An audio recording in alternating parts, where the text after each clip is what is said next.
Hello students, welcome back to our YouTube channel. Students, ಇವತ್ತಿನ ವಿಡಿಯೋದ್ರಲ್ಲಿ ನಾನು ನಿಮಗೆ KCET ಕೌನ್ಸಿಲಿಂಗ್ ಪ್ರೋಸೆಸ್ ಬಗ್ಗೆ ಸ್ಟೆಪ್ ಬೈ ಸ್ಟೆಪ್ ಎಕ್ಸ್ಪ್ಲೈನ್ ಮಾಡ್ತೀನಿ. KEA ಸೀಟ್ ಅಲಾಟ್ಮೆಂಟ್ ಪ್ರೋಸೆಸ್ ಏನು, ಆಪ್ಷನ್ ಎಂಟ್ರಿ ಏನು, ಸೀಟ್ ಸೆಕ್ಯೂರ್ ಮಾಡೋಕ್ಕೆ ಬೆಸ್ಟ್ ಸ್ಟ್ರಾಟಜಿ ಏನು ಅಂತ. ಸೊ ಈ ವಿಡಿಯೋನ ಎಂಡ್ವರೆಗೂ ನೋಡಿ. ಆಪ್ಷನ್ ಎಂಟ್ರಿ ಅಂದರೆ ಸಿಂಪಲ್ ಆಗಿ ಹೇಳೋದಾದರೆ ನಿಮ್ಮ ಕೋರ್ಸ್ ಕಾಲೇಜ್ ಪ್ರಿಫರೆನ್ಸ್ನ KEA ಪೋರ್ಟಲಲ್ಲಿ ಎಂಟರ್ ಮಾಡೋದು. ಇದನ್ನ ನಿಮ್ಮ ರ್ಯಾಂಕ್ ಮೇಲೆ ಅಂದರೆ ನಿಮ್ಮ ರ್ಯಾಂಕ್ ಬೇಸ್ ಮೇಲೆ KEA ಅವರು ಕನ್ಸಿಡರ್ ಮಾಡಿ ನಿಮಗೆ ಸೀಟ್ ಅಲಾಟ್ ಮಾಡ್ತಾರೆ. ಫಸ್ಟ್ ಚಾಯ್ಸ್ ಬಂದು ಬೆಸ್ಟ್ ಕಾಲೇಜ್ ಅಥವಾ ನಿಮ್ಮ ಕೋರ್ಸ್ಗೆ ಯಾವ್ದು ಇಷ್ಟ ಅದ್ರ ಮೇಲೆ ಬೆಸ್ಟ್ ಕಾಲೇಜ್ ನೀವು ಆಪ್ಷನ್ ಎಂಟ್ರಿಗೆ ಚೂಸ್ ಮಾಡ್ಬೋದು. ಸೆಕೆಂಡ್ ಚಾಯ್ಸ್ ಅಂದರೆ ಲೈಕ್ ಬ್ಯಾಕಪ್ ಆಪ್ಷನ್ ಥರ. ಥರ್ಡ್ ಮತ್ತು ಫೋರ್ತ್ ಅಂದರೆ ಸೇಫ್ಟಿ ಚಾಯ್ಸ್ ಆಗಿರುತ್ತೆ. ಸೊ ನಿಮಗೆ ಪ್ರಯಾರಿಟಿ ಮೇಲೆ ಚಾಯ್ಸ್ ಮಾಡಬೇಕಾಗಿರುತ್ತೆ, ತುಂಬ ಇಂಪಾರ್ಟೆಂಟ್ ಆಗಿರುತ್ತೆ. ಸೊ ಒನ್ಸ್ ನಿಮಗೆ ಸೀಟ್ ಅಲಾಟ್ ಆಗಿದ್ದು ಅದಕ್ಕೆ ಬೇಸ್ ಆಗಿ ನೆಕ್ಸ್ಟ್ ಸ್ಟೆಪ್ ಡಿಸೈಡ್ ಆಗುತ್ತೆ. ಇಫ್ ನಿಮಗೆ ಫಸ್ಟ್ ಚಾಯ್ಸಲ್ಲೇ ನಿಮಗೆ ಕಾಲೇಜ್ ಹಾಗೆ ಕೋರ್ಸ್ ಓಕೆ ಅಂದರೆ ನಿಮಗೆ ಅದೇ ಕಾಲೇಜಲ್ಲಿ ಅಡ್ಮಿಷನ್ ಸಿಗುತ್ತೆ. ಇಫ್ ಇಲ್ಲ ಅಂದರೆ ನೀವು ಸೆಕೆಂಡ್ ಸ್ಟೆಪ್ಪಿಗೆ ಕಂಟಿನ್ಯೂ ಮಾಡ್ಬೋದು. ಈಗ KCET allotment main force factor ಮೇಲೆ ಡಿಪೆಂಡ್ ಆಗುತ್ತೆ. ಒಂದು KCET rank, option entry, priority ಹಾಗೆ ರಿಸರ್ವೇಷನ್ ಕ್ಯಾಟಗರಿ, ಇನ್ನೊಂದು ಸೀಟ್ ಮ್ಯಾಟ್ರಿಕ್ಸ್.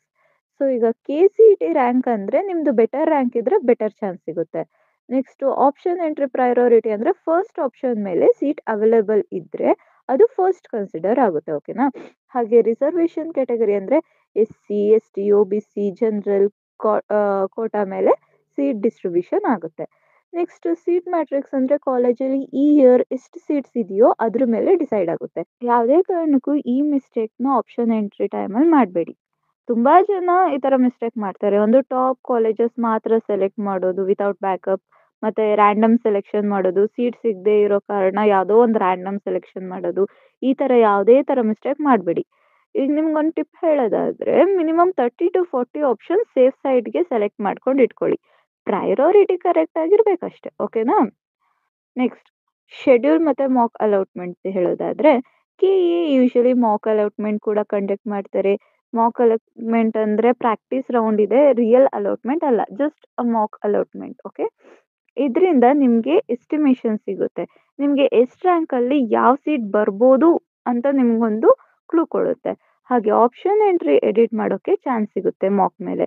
ನಿಮಗೆ ಸೀಟ್ ಮಿಸ್ ಮ್ಯಾಚ್ ಆದರೆ ಮಾಕ್ ಅಲಾಟ್ಮೆಂಟ್ನ ನೋಡಿ ನಿಮ್ಮ ಚಾಯ್ಸಸ್ ಎಡಿಟ್ ಮಾಡಿ ಫೈನಲ್ ಅಲಾಟ್ಮೆಂಟ್ಗೆ ಪ್ರಿಪೇರ್ ಆಗಬೇಕು.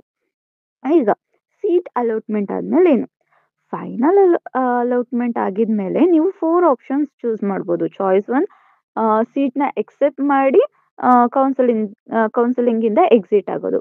ಇಲ್ಲ ಚಾಯ್ಸ್ 2 ಸೀಟ್ನ ಎಕ್ಸೆಪ್ಟ್ ಮಾಡಿ ಇನ್ನೊಂಚೂರು ಬೇರೆ ಆಪ್ಷನ್ಗೆ ಟ್ರೈ ಮಾಡೋದು, ಲೈಕ್ ಚಾಯ್ಸ್ 2 ಹೋಗಿ ವೇಟ್ ಮಾಡೋದು.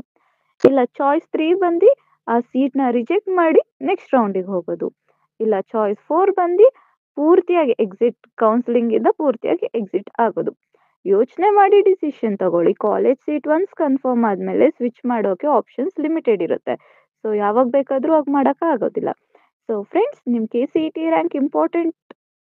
ಸೊ ಆಪ್ಷನ್ ಎಂಟ್ರಿ ಸ್ಮಾರ್ಟ್ ಆಗಿ ಚೂಸ್ ಮಾಡಿ, ನಿಮಗೆ ಬೆಸ್ಟ್ ಸೀಟ್ ಸಿಗುತ್ತೆ.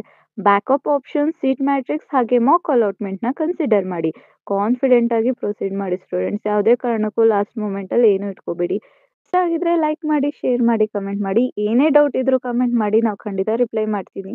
ಸಬ್ಸ್ಕ್ರೈಬ್ ಮಾಡ್ಕೊಂಡಿರಿ ನಮ್ಮ ಚಾನಲ್ನ, ನಿಮಗೆ ಡೈಲಿ ಗೈಡೆನ್ಸ್ ಕೂಡ ಸಿಗುತ್ತೆ. ಮತ್ತೆ ಮುಂದಿನ ವಿಡಿಯೋದ್ರಲ್ಲಿ ಸಿಗೋಣ ಸ್ಟೂಡೆಂಟ್ಸ್. ಬಾಯ್.